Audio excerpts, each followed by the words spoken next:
metode yang tepat, kemudian menginterpretasikan dan menarik kesimpulan yang benar dan sah terhadap hasil analisis. Nah, ini Bapak Ibu yang bekerja di BPS tentunya sudah sangat familiar dengan ruang lingkup dari ilmu statistika ini. Kita hanya menyamakan persepsi bahwa yang dimaksud dengan statistika adalah ilmu yang mempelajari dan mengusahakan agar data menjadi informasi yang bermakna, mulai dari bagaimana cara mengumpulkan data yang benar dan efisien, menganalisis data dengan metode yang tepat, serta menginterpretasikan dan menarik kesimpulan yang benar dan sah terhadap hasil analisis. Ya. Nah, kita sudah sama-sama mengetahui bahwa statistika kita bedakan menjadi dua, yaitu statistika deskriptif dan statistika inferensia. Nah, nanti di dalam perancangan percobaan lebih banyak kita akan bermain dengan statistika inferensia, gitu ya. Kemudian apa itu statistika deskriptif? Itu nanti Bapak Ibu punya populasi, kemudian dengan teknik dengan sampling, Bapak Ibu mengambil contoh, kemudian kita mendeskripsikan apa yang kita peroleh dari contoh. Jadi statistika deskriptif adalah mempelajari teknik-teknik yang berguna dalam pengawasan data dan pemberian gambaran umum tentang data yang dimiliki. Dalam konteks perancangan percobaan, bahwa yang dilakukan di laboratorium atau itu adalah kita bermain dengan contoh, gitu ya. Nanti dari contoh yang kita gunakan untuk menduga karakteristik populasinya. Nah, bagaimana kita adjust dari contoh supaya bisa digunakan untuk populasi? Itulah yang kita masuk ke dalam ranah statistika inferensia, yaitu mempelajari kaidah-kaidah pengambilan kesimpulan statistika dari data yang dimiliki dengan menggunakan ilmu peluang. Itulah nanti yang kita kenal dengan tingkat keyakinan atau selang kepercayaan 95%. Nah, itu dipelajari dalam statistika inferensia. Nah, harapannya di sini Bapak Ibu sudah memahami apa itu statistika deskriptif dan statistika inferensia. Nah, ruang lingkup statistika tadi sebenarnya mulai dari pengumpulan data, kita melakukan eksplorasi data, kemudian kita menarik kesimpulan, ya, melakukan inferensia statistika. Di dalam melakukan inferensia statistika, kita butuh teori peluang di sini, sehingga kenapa Bapak Ibu belajar juga mengenai peluang. Nah, kemudian dan di sini kita akan berhadapan dengan pengujian hipotesis atau kita melakukan hubungan antar berubah. Kalau pengujian hipotesis biasanya Bapak Ibu kenal dengan uji T, uji Z atau ANOVA gitu ya. Sedangkan hubungan antar berubah Bapak Ibu bisa kita kenal dengan ada regresi, korelasi gitu ya, kemudian uji asosiasi dan sebagainya. Itu kita sudah melihat ke arah hubungan antar berubah. Khusus di dalam perancangan percobaan kita lebih ke arah pengujian hipotesis. Kemudian sebenarnya pengujian hipotesis, walaupun di beberapa kasus kita juga akan mengkombinasikannya dengan regresi juga.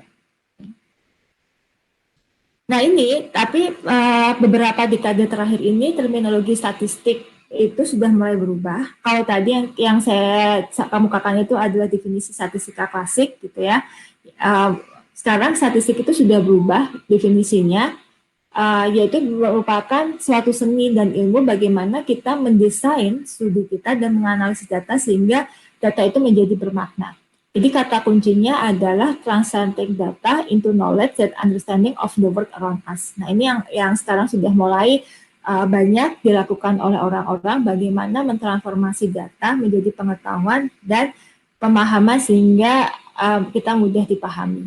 Jadi dengan kata lain, statistik itu adalah the art and science of learning from data. Jadi suatu ilmu dan seni bagaimana cara kita mempelajari data kita seperti apa yang bisa kita ambil insight dari data ini. Jadi memang ini dibutuhkan kepekaan, pengalaman, dan penguasaan teknik-teknik statistik untuk memahami data seperti apa.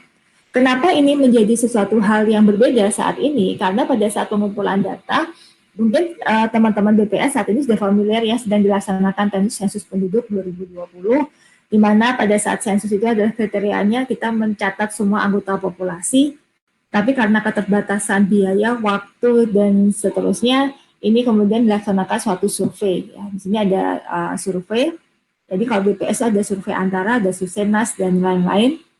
Kemudian cara mendapatkan datanya juga mengenai percobaan, ini adalah kita membandingkan bagaimana kalau kontrol dibandingkan dengan suatu treatment tertentu, responnya apakah meningkat atau bagaimana kalau kita lakukan treatment tertentu. Jadi kata kunci percobaan itu kalau kita ada suatu treatment, kemudian kita lihat respon dari treatment yang kita berikan. Kalau survei lebih ada collecting data.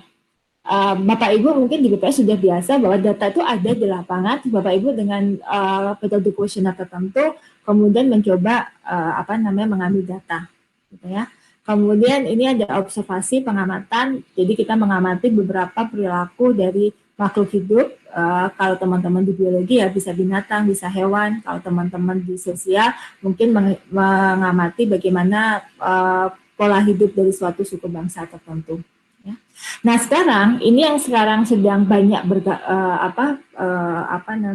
sumber data yang sedang booming sekarang ini adalah data yang bersumber database. Database itu bisa dari administrasi, transaksi dan sebagainya. Ini makanya merupakan satu sumber data tersendiri. Makanya kenapa tadi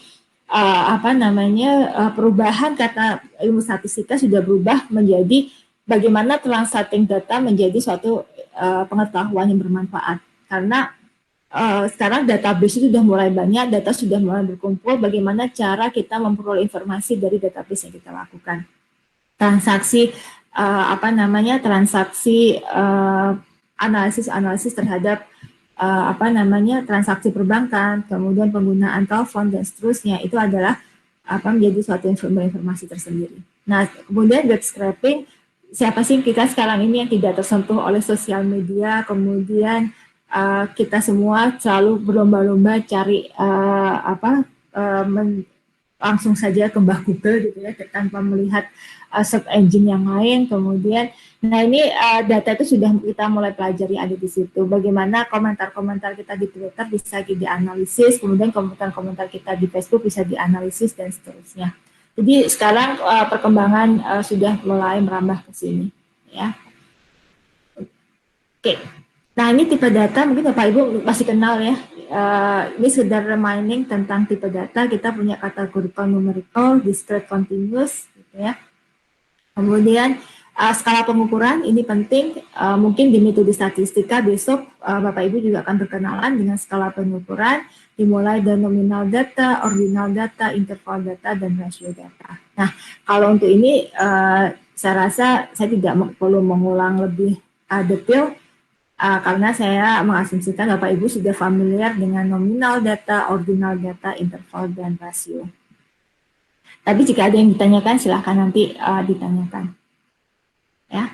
Nah ini teknik peringkasan data, kita sebenarnya ini adalah sarana kita untuk menyamakan persepsi dulu terkait dengan istilah-istilah yang biasa kita gunakan, gitu ya. Nah ini untuk ada biasanya beda universitas, beda istilah, gitu ya. Makanya saya lebih suka menggunakan istilah dalam bahasa Inggrisnya. Kita sepakat menggunakan dalam bahasa Inggrisnya, kemudian masing-masing kita terjemahkan menurut menurut apa yang berlaku di IPB. Ya. Ukuran pemusatan ini berasal dari central measurement, gitu ya. Kemudian ukuran pencarian adalah dispersion measurement. Biasanya saya menerjemahkan ukuran dispersion itu sebagai ukuran penyebaran, tapi ini karena senior mengatakan ukuran pencarian, ya udahlah saya ikutin sebagai ukuran pencarian. Ya, apa saja ukuran pemusatan? Mungkin kita sudah sama-sama paham. Di situ ada modus, ada median, ada kuartil, ada mean, ada rataan. Ya, kalau rataan populasi simbolnya adalah huruf Yunani. Kalau rataan contoh kita nyebutnya sebagai X bar. Ya, ini kemudian, nah ini ini kenapa kayak gini ya? Sebentar.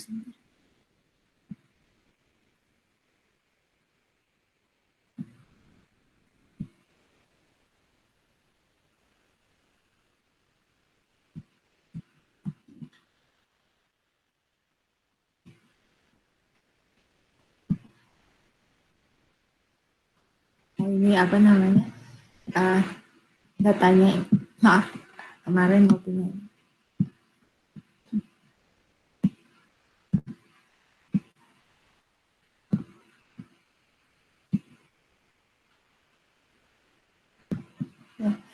Ini adalah bagaimana cara menghitung modus, kemudian median, kemudian Q1, Q3, dan Q4. Kemudian bagaimana cara menghitung rataan. Jadi saya nggak perlu mengulang lagi, asumsikan Bapak Ibu sudah makanan sehari-hari untuk ini gitu ya.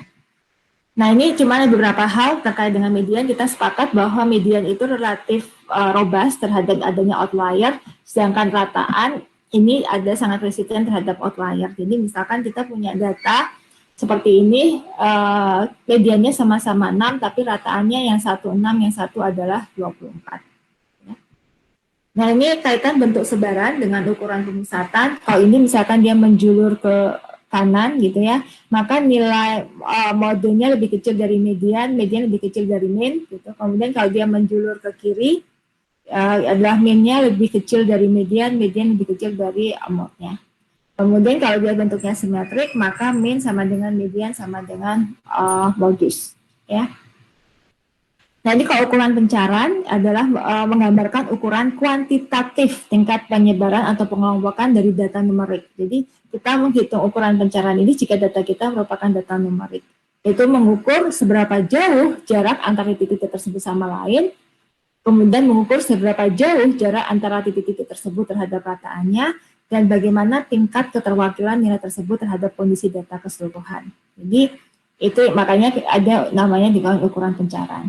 Nah, ini yang macam ukuran penyebaran atau ukuran pencarian adalah ada range, maksimum dikurangi minimum, ada interquartile range. Kalau di IPB kami menerjemahkan sebagai jangkauan antar kuartil, yaitu H3 dikurangi dengan H1. Kemudian kita punya deviation, deviasi, selisih dari data terhadap rataannya. Kemudian variance atau ragam adalah rataan jumlah kuadrat dari deviasi di sekitar rataannya. Kemudian ada standard deviation. Nah, standard deviation ini kalau di IPB kita menerjemahkannya sebagai simpangan baku. Ya. Kenapa kita tidak menerjemahkan sebagai standar deviasi? Karena secara istilah standar deviasi tidak ada maknanya. Karena kalau standard deviation adalah deviasi yang distandarkan. Gitu ya. Makanya di IPB menggunakan istilah adalah simpangan baku. Sedangkan simbolnya kalau varians ragam ini kita sudah tahu bagaimana simbol dari varians untuk populasi dan untuk sampel ya masing-masing. Nah ini cara menghitungnya, tapi yang digunakan sebenarnya cara menghitung ragam ya. Nanti yang kita akan gunakan adalah standard error of mean atau SA of mean. Ini memegang peranan penting di dalam statistik. Ini yang disebut dengan galat baku kalau di IPB ya. Jadi galat baku itu adalah standar error dari suatu statistik. Jadi kalau dari sini statistiknya adalah X bar, berarti standar error dari of mean atau standar error of mean adalah S bar akar N. Ya. Ini nanti akan kita banyak dipakai di dalam perancangan percobaan. Oke, nah nanti penyajian ini ini hanya sekedar menyamakan persepsi saja buat kita semua. Kalau tabel ya dibedakan antara data kualitatif dengan data kuantitatif. Di situ ada frekuensi, ada tabulasi silang. Kalau kuantitatif ada ringkasan, ada distribusi frekuensi. Kalau grafik kita punya diagram kue, diagram batang, dan kuantitatif kita punya histogram, dot plot, diagram bundle, dan diagram kotak garis. Nah, ini tujuan eksplorasi data adalah untuk melihat bagaimana ukuran pemusatannya, ukuran penyebarannya, kemudian bentuk sebaran data, karena bisa jadi itu memberikan informasi tersendiri buat kita. Gitu ya. Kemudian bagaimana hubungan antar berubah. Saya sarankan memang sebelum melakukan analisis, sebaiknya melakukan eksplorasi data. Tapi kalau dengan data yang besar saat ini, memang perlu dicari teknik-teknik caranya bagaimana supaya menampilkan eksplorasi data ini menjadi lebih efisien. Nah ini misalkan sebagai contoh apakah ada perbedaan tingkat efektivitas pada kelima tablet yang dicobakan. Saya punya 5 tablet A, B, C, D, dan E. Jadi lamanya hilang rasa sakit gitu ya responnya. Nah ini kalau secara sekilas ini ada masing-masing cobakan pada 5 orang masing-masing tablet gitu. Nah secara sekilas berdasarkan data kita akan punya insight bahwa ini sebenarnya yang lebih efektif menghilangkan rasa sakit itu adalah tablet C. Ya, kenapa tablet C? Karena di dalam tablet C ini rataan lamanya hilang rasa sakit adalah yang paling sedikit. Ini dalam hari. Ya. Nah itu. Nah apakah benar ini seperti ini? Maka kita perlu tampilkan dalam bentuk deskripsi datanya. kita lihat misalkan berdasarkan rataannya, memang ternyata yang paling efektif itu adalah yang D, karena rataannya adalah 2,8. Ya, di sini minimumnya 1 hari, maksimumnya hanya 4. Sedangkan yang C ini dia minimumnya 2 tapi maksimumnya adalah 7. Sehingga rata-ratanya akan lebih lebih efektif adalah rataan D gitu ya. D, maaf. Karena rataannya lebih sedikit. Nah, ini juga bisa Anda lihat dengan menampilkan dalam bentuk grafik. Nah, mana grafik yang mau Anda pilih itu tergantung bagaimana cara Bapak Ibu akan membahasnya gitu ya. Kalau di sini ini adalah rata-rata dari lamanya hilang rasa sakit, akan kelihatan di sini bahwa rata-rata lamanya hilang rasa sakit paling sedikit oleh D, kemudian oleh C, kemudian A, sedangkan yang paling lama hilangnya rasa sakit itu adalah B, gitu ya. Seperti ini. Nah, ini kalau ini kita bisa melihat, kemudian kita juga bisa dalam box plot. Nah, box plot ini kita juga di samping melihat ringkasannya, ini adalah nilai mediannya, kita juga bisa melihat distribusi datanya.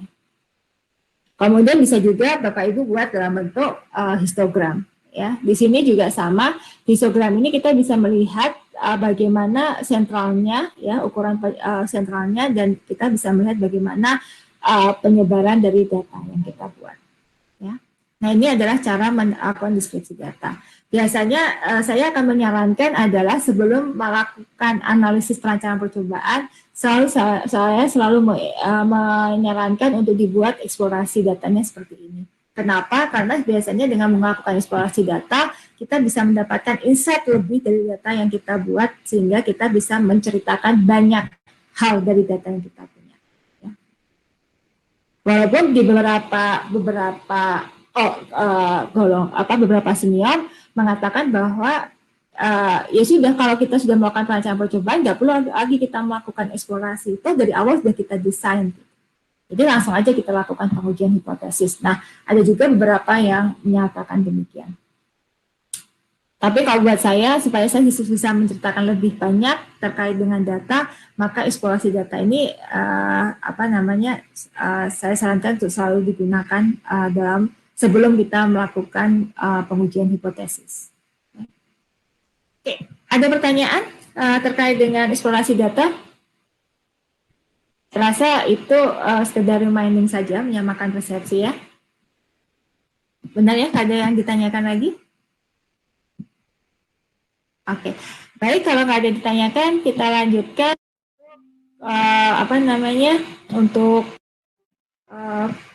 materi berikutnya, yaitu adalah review mengenai statistika dasar. Kita tentang konsep pembandingan. Jadi kenapa kita menggunakan pengujian hipotesis, ya? Kenapa muncul pengujian hipotesis, dan pengujian hipotesis ini akan banyak kita gunakan di dalam perancangan percobaan. Nah, filosofi dasarnya adalah karena data yang kita gunakan hanya merupakan sampel, ya. Jadi kalau dalam statistik kita selalu bekerja dengan menggunakan data sampel. Ya, jadi pada saat kita punya sampel, kemudian kita gunakan untuk melakukan inferensia terhadap populasi, maka di situ akan selalu mengandung unsur kesalahan, unsur ketidakpastian, sehingga itu membutuhkan pengetahuan sendiri mengenai peluang. Sehingga informasi mengenai sebaran dari statistik menjadi sangat perlu pada saat kita akan melakukan pengujian hipotesis di situ. Nah, kemudian kita punya asumsi atau punya hipotesis yang ingin kita buktikan kebenarannya. Maka muncul konsep pembandingan. Nah, dalam analisis statistika kita sepakat bahwa kita punya hipotesis null atau H0, kita punya hipotesis alternatif H1, kita punya statistik uji, gitu ya, statistik uji, kemudian kita punya critical region atau daerah penolakan, kemudian kita punya significant level. Nah, ini saya rasa kita semua sudah sepakat terkait dengan hipotesis apa saja, unsur-unsur apa saja yang diperlukan dalam pengujian statistik ya, pengujian hipotesis statistik. Nah, ini adalah ranah dari pengujian hipotesis statistik, bahwa apakah kita punya satu sampel atau dua sampel gitu ya. Kemudian apakah kita sedang menguji mean atau menggunakan proporsi. Nah, kalau menguji mean atau mu gitu ya, apakah variasi populasi diketahui atau tidak, maka kalau diketahui kita menggunakan uji Z, kalau tidak kita menggunakan uji T gitu ya. Kemudian kalau menggunakan proporsi apakah jumlah sampelnya besar, kalau besar ya kita menggunakan uji Z, tapi kalau tidak ya kita menggunakan binomial test. Gitu ya. Nah kalau dua sampel, di sini apakah kita berpasangan, kalau kita berpasangan berarti kita menggunakan t-test, tapi kalau dua kita saling bebas, kita fokus menguji apa, apakah menguji selisih dua buah mu atau selisih dua buah proporsi. Kalau selisih dua buah mu atau rataan atau mean, maka di sini ada pertanyaan apakah populasinya diketahui atau tidak. Nah, kalau populasi yang diketahui kita pakai z-test, kalau populasi yang tidak diketahui maka kita mengasumsikan apakah ragamnya sama atau tidak. Kalau ragamnya sama, maka formulasinya akan berbeda jika ragamnya tidak sama. Nah, hal-hal semacam inilah yang kita ingatkan kembali mengenai pengujian hipotesisnya. Ya, kalau untuk proporsi, berarti fokus kita apakah dua sampel ini besar atau tidak. Kalau besar kita gunakan z-test, tapi kalau kecil kita bisa menggunakan exact test. Nah, ini adalah ranah terkait dengan pengujian hipotesis. Pertanyaannya bagaimana kalau lebih dari dua sampel? Kalau lebih dari dua sampel, kita menggunakan ANOVA. Nah, ANOVA itulah sebenarnya akan kita pakai untuk menggunakan perancangan percobaan. Ya. Oke. Nah, kita fokus ke two sample t-test. Kenapa? Karena ini nanti dasar yang akan kita gunakan untuk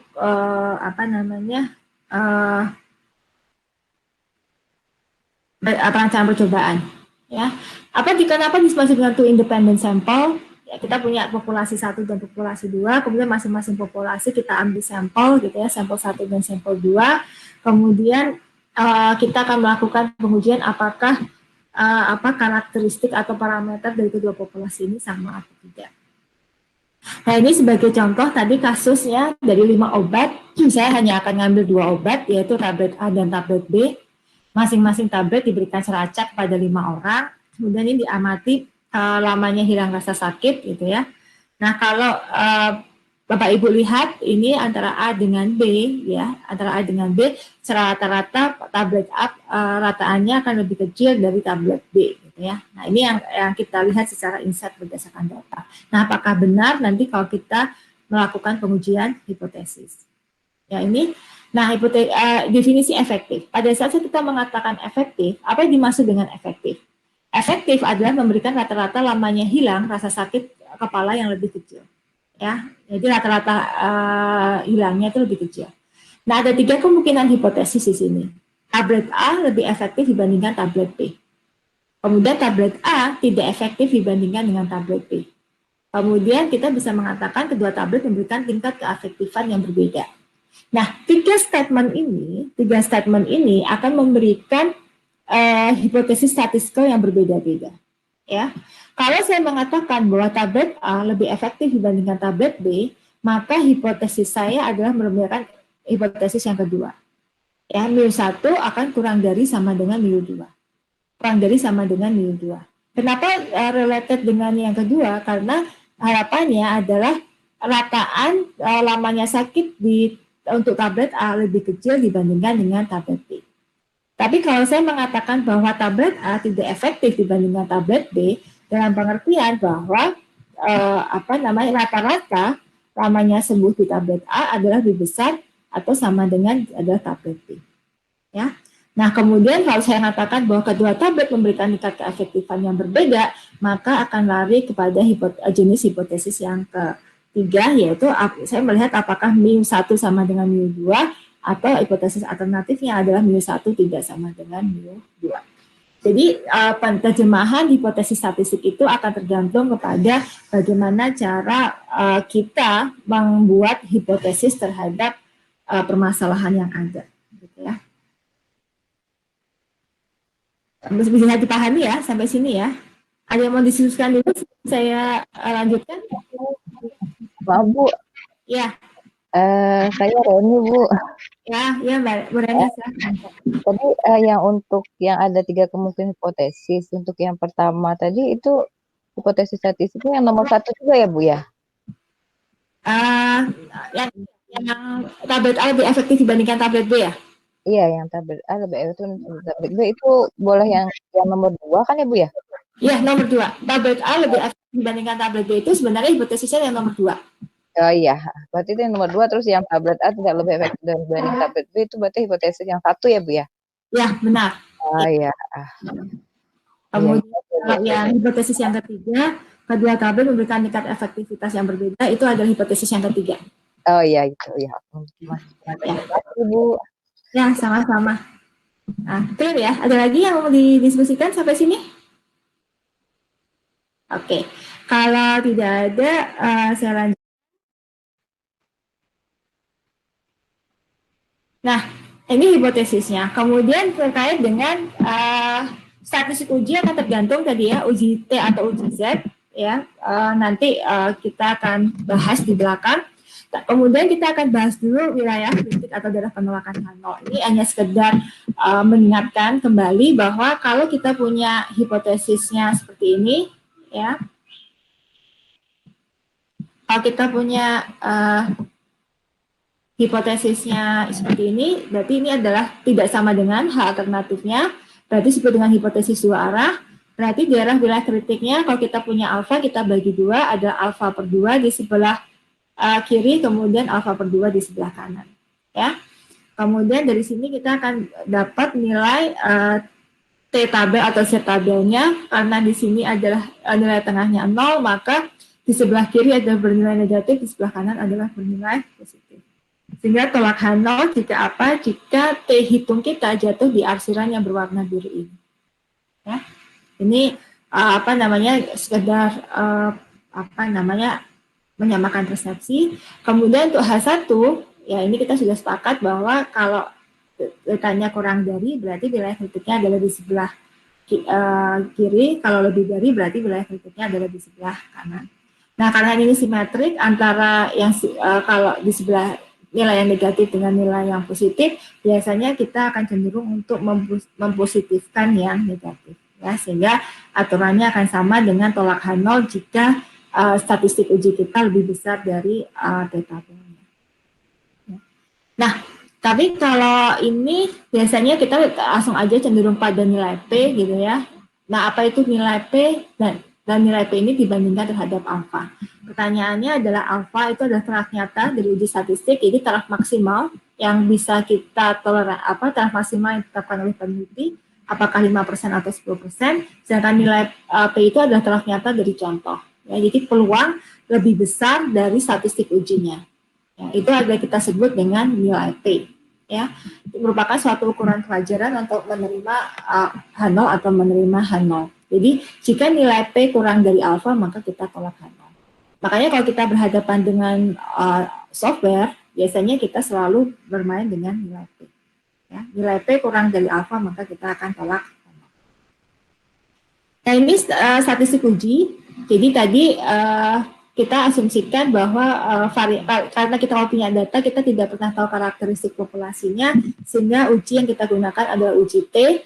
Ya, T ini kita bisa asumsikan ragamnya sama, berarti kita akan menghitung ragam gabungannya dulu, kemudian derajat bebasnya akan menjadi lebih simpel, karena hanya derajat bebas dari sampel 1 tambahkan derajat bebas dari sampel 2. Gitu ya. Tapi kalau asumsi ragamnya berbeda, maka kita akan menggunakan ragam dari masing-masing masing-masing kelompok tadi dengan derajat bebasnya adalah derajat bebas efektif. Artinya perhitungan derajat bebasnya akan menjadi lebih kompleks. Ya. Itu. Nah, bagaimana cara kita mengetahui apakah ragam kedua ini sama atau tidak? Ya. Jadi biasanya sebelum kita melakukan uji apakah rataannya kedua populasi ini sama atau tidak, kita akan melakukan uji ragam dulu. Jadi H0-nya adalah menguji apakah ragam kedua populasinya sama, kemudian H1 menguji ragam populasi tidak sama. Nah, karena rasio dari dua buah populasi itu menggunakan mengikuti sebaran F, maka statistik ujinya adalah mengikuti statistik uji F. Ya, di sini. Jadi rasio dari ragam dari populasi 1 dibagi dengan ragam dari populasi 2. Kemudian statistik ujinya kita juga kritiknya kita menggunakan istilah dari sebaran F. Ya. Atau kalau menggunakan nilai P berarti tolak nol jika nilai P kurang dari alfa. Nah, ini ada output Minitab menguji dari data tadi A dan B. Ini adalah statistiknya. Grup A itu variansinya 2,3, B adalah variansinya 1,7, rasionya dari standar deviasinya ada 1,6, ini 1,5 dibagi 1,3 dapat 1,6. Kalau di sini berarti 2,3 dibagi 1,7 dapat 1,353. Ya. Kemudian ini ada dua metode, Anda gunakan F-test atau Lafani test. Nah, kalau Anda menggunakan F-test, pastikan bahwa data Anda menyebar normal karena F-test disusun berdasarkan sebaran normal. Tapi jika Anda tidak tahu sebaran datanya, Anda bisa menggunakan Lafani test. Kalau di SPSS otomatis sudah langsung menggunakan Lafani test ya. Tapi kalau di beberapa software ada pilihan apakah Anda menggunakan F-test atau Lafani test. Ya, di sini kita dapat nilai P-nya adalah 0,77, lebih besar dari alfa 5%, maka ragam populasi tablet A sama dengan ragam populasi tablet B. Sehingga pada saat Anda melakukan menguji apakah rataannya sama atau tidak, Anda menggunakan yang menggunakan standar deviasi, menggunakan simpangan baku gabungan, ya. Nah, ini yang diuji yang di sini adalah menguji apakah rataan mu1 sama dengan rataan mu2. Kita dapat nilainya di sini adalah p-value-nya 0,039. Tolak H0 artinya rataan lamanya sembuh dari kedua tablet berbeda. Katakan mana yang lebih efektif, tablet A atau tablet B? Ya, kita akan mengatakan tablet A lebih efektif dibandingkan tablet B karena rataan tablet A lebih kecil dibandingkan dengan rataan tablet B. Seperti itu. Nah, ini kalau kita lihat individual plotnya, jadi ini adalah rataannya untuk tablet A, ini rataan tablet B, tingkat kemiringannya ini menunjukkan bahwa rataan tablet A akan lebih efektif dibandingkan dengan rataan tablet B. Ya, saya rasa itu yang bisa saya sampaikan terkait reminder kita mengenai